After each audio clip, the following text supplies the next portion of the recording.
ಯುದ್ಧದ ಎಫೆಕ್ಟ್ನಿಂದಾಗಿ ರಾಜ್ಯದಲ್ಲಿ commercial gas ಸಿಲಿಂಡರ್ಗಳ ಪೂರೈಕೆ ಸಮರ್ಪಕವಾಗಿ ಆಗ್ತಾ ಇಲ್ಲ. ಈ ನಡುವೆ ಆಟೋ LPG ಕೂಡ ಸಿಗ್ತಾ ಇಲ್ಲ. ಹೀಗಾಗಿ ಮಂಗಳೂರಿನಲ್ಲಿ ಆಟೋ ಚಾಲಕರು ತೀವ್ರವಾಗಿ ಕಂಗೆಟ್ಟಿದ್ದಾರೆ.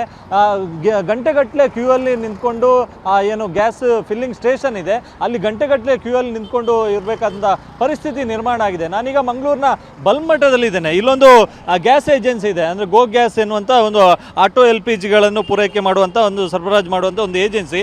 ಸೊ ಇಲ್ಲಿ ಗಮನಿಸ್ಬೋದು, ಇಲ್ಲಿ ಬೆಳಗ್ಗಿನಿಂದಲೂ ಕೂಡ ಕ್ಯೂ ಅಲ್ಲಿ ನಿಂತಿರ್ತಕ್ಕಂಥದ್ದು ಆಟೋ ಚಾಲಕರು. ಯಾಕಂತ ಹೇಳಿದ್ರೆ ಬೇರೆ ಯಾವ ಸ್ಟೇಷನಲ್ಲಿ ಅಂದರೆ ಮಂಗಳೂರಿನಲ್ಲಿ ಇರ್ತಕ್ಕಂಥ ಇತರ ಗ್ಯಾಸ್ ಫಿಲ್ಲಿಂಗ್ ಸ್ಟೇಷನ್ ಇದೆ ಅಲ್ಲಿ ಎಲ್ಲೂ ಕೂಡ ಗ್ಯಾಸ್ ಆಟೋ LPG ಸಿಗ್ತಿಲ್ಲ. ಹೀಗಾಗಿ ಇದೊಂದೇ ಏನು LPG ಏನು ಗ್ಯಾಸ್ ಪೂರೈಕೆ ಮಾಡುವಂಥ ಸ್ಟೇಷನ್ ಇದೆ, ಇಲ್ಲಿ ಆಟೋ LPG ಸಿಗ್ತಿದೆ. ಹೀಗಾಗಿ ಒಂದೇ ಕಡೆ ಸಾಕಷ್ಟು ಸಂಖ್ಯೆಯಲ್ಲಿ ಆಟೋ ಚಾಲಕರು ಬಂದಿರುವಂಥದ್ದು ನೀವು ಗಮನಿಸ್ಬೋದು.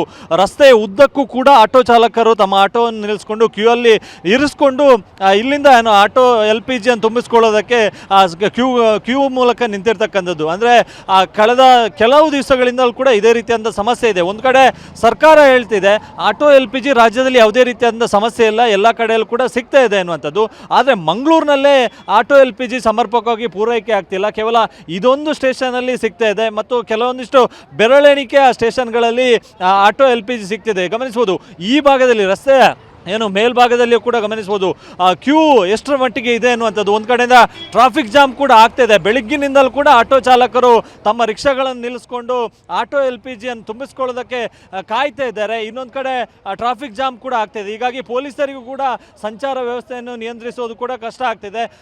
ಆಟೋ ಚಾಲಕರು ಕೂಡ ಪ್ರಶ್ನೆ ಮಾಡ್ತಿದ್ದಾರೆ, ಸರ್ಕಾರ ಒಂದು ಕಡೆಯಿಂದ ಆಟೋ LPG ಯಾವುದೇ ರೀತಿಯ ಸಮಸ್ಯೆ ಇಲ್ಲ ಅಂತ ಹೇಳ್ತಿದೆ, ಆದರೆ ನಮಗೆ ಇಲ್ಲಿ ಸಮಸ್ಯೆ ಆಗ್ತಿದೆ, ನಮಗೆ ಸರಿಯಾದ ಪ್ರಮಾಣದಲ್ಲಿ ಆಟೋ LPG ಸಿಗ್ತಿಲ್ಲ ಎನ್ನುವಂಥದ್ದು ಕೂಡ ಅವ್ರು ಹೇಳ್ತಿದ್ದಾರೆ. ನೀವು ಗಮನಿಸ್ಬೋದು ಈ ಏನು ಗೋ ಗ್ಯಾಸ್ ಎನ್ನುವಂಥ ಏನು ಆಟೋ LPG ಪೂರೈಕೆ ಮಾಡುವಂಥ ಈ ಸ್ಟೇಷನ್ನ ಮುಂದೆ ಆಟೋ ಚಾಲಕರು ಕೂಡ ಸೇರಿದ್ದಾರೆ. ಒಂದು ಕಡೆಯಿಂದ ಸಂಚಾರಿ ಪೊಲೀಸರು ಇದ್ದಾರೆ, ಸಿವಿಲ್ ಪೊಲೀಸರು ಕೂಡ ಇದ್ದಾರೆ. ಅಂದರೆ ಇಲ್ಲಿ ಒಂದೇ ಕಡೆ ಸಿಗ್ತಿರೋದ್ರಿಂದಾಗಿ ಸಾಕಷ್ಟು ಸಂಖ್ಯೆಯಲ್ಲಿ ಆಟೋ ಚಾಲಕರು ಈ ಸ್ಟೇಷನ್ಗೆ ಬಂದಿರೋದ್ರಿಂದಾಗಿ ಇಲ್ಲಿ ಸಮಸ್ಯೆ ಆಗ್ತಿರ್ತಕ್ಕಂಥದ್ದು. ಇನ್ನು ಆಟೋ ಚಾಲಕರು ಕೂಡ ಇದ್ದಾರೆ, ಅವ್ರನ್ನ ಮಾತಾಡ್ತೇನೆ. ಎಷ್ಟು ದಿವಸದಿಂದ ಈ ಸಮಸ್ಯೆ ಆಗ್ತಿದೆ ಅಂತ? ಸಮಸ್ಯೆ ರೆಗ್ಯುಲರ್ ಮೊನ್ನೆ ಪ್ರಾಬ್ಲಮಿಂದ ಇದು ಗ್ಯಾಸ್ ಯಾವಾಗ ಇದಾಯಿತು ಆವಾಗಿಂದ ಸ್ಟಾರ್ಟ್ ಆಗಿದೆ ಸರ್. ಆದರೆ ಎಲ್ಲ ಕಡೆ ಸಿಕ್ತಿತ್ತು, 2 ದಿವಸಕ್ಕೊಮ್ಮೆ 3 ದಿವಸಕ್ಕೊಮ್ಮೆ ಟ್ಯಾಂಕರ್ ಬರ್ತಿತ್ತು ಪ್ರತಿಯೊಂದು ಇದಕ್ಕೆ. ಈಗ ಮುನ್ನೆಯಿಂದ ಬರ್ತಾ ಇಲ್ಲ. ಹಾಗಾಗಿ ಈಗ ನಮಗೆ ಭಾಳ ಕಷ್ಟ ಆಗಿದೆ ಸರ್. ಈಗ ಸರ್ಕಾರ ಹೇಳ್ತಿದೆ ರಾಜ್ಯದಲ್ಲಿ ಆಟೋ LPG ಎಲ್ಲಿಯೂ ಸಮಸ್ಯೆ ಇಲ್ಲ ಅಂತ, ಆದರೆ ಇಲ್ಲೇ ಸಮಸ್ಯೆ ಇದೆಯಲ್ಲ. ಇವತ್ತಿದ್ದು ಪೇಪರ್ ನೋಡಿ ಸರ್, ಅದರಲ್ಲಿ ಬರೀ ಕರ್ನಾಟಕ ಸ್ಟೇಟಲ್ಲಿ 76 LPG ಸ್ಟೇಷನ್ ಇರೋದಾ ಇಡೀ ಎಂಟೈರ್ ಕರ್ನಾಟಕಕ್ಕೆ? ಅದು ನೋಡಬೇಕಲ್ವ ಸರ್?